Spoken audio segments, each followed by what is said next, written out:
Duha ka kusog nga linog ang mitayog sa New Bataan, Davao de Oro kagahapon. Nabati isab ang pagtayog sa pipila ka lugar sa Mindanao. Ani ang report ni Sarah Hilomen Velasco. Okay guys. Tara guys.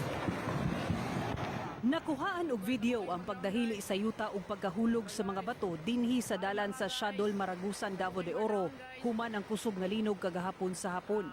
Kini dihang gipahigayon ang clearing operation sa lugar. Gilinsab ng gawa sa mga empleyado sa lokal nga kagamhanan sa Maragusan dihang nahitabo ang linog. Daling gipagawasab ang mga pasyente ug watcher dihang mitayog ang kusog nga linog sa Davao de Oro Provincial Hospital sa Maragusan. Samtang makita sab ang pagbabag ning yuta sa kalsada sa Karagan sa Maragusan human sa linog. Hinuon, maagihan na ang dalan sa karon.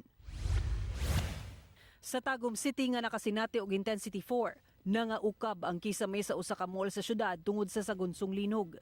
Hinuon walay naangol sa insidente. Apan usa ka 19 anyos nga babaeng dunay special needs ang nadatugan sa konkretong firewall sa balay niini sa Tagum City human sa kusog nga linog. Gilain siyang naluwas ug anaa sa maayong kahimtang. Nahulog sab ang mga baligya nining usa ka mall sa Tagum City dihang mitayog ang linog. Nangabuak sab ang salamin niining usa ka mall sa syudad human sa linog.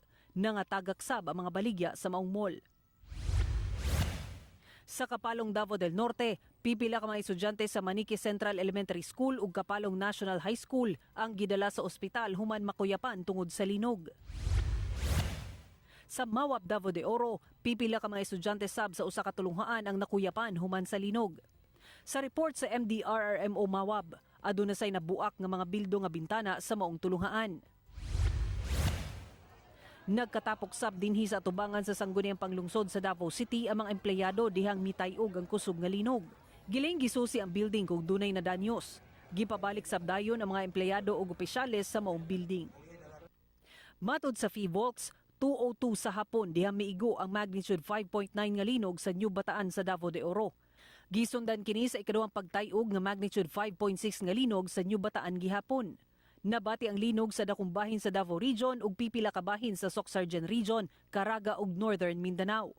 Padayon ang assessment sa otoridad sa posibleng nadanyos pa tungod sa linog. Ako si Sarah Hilomen Velasco para sa At Home with GMA Regional TV.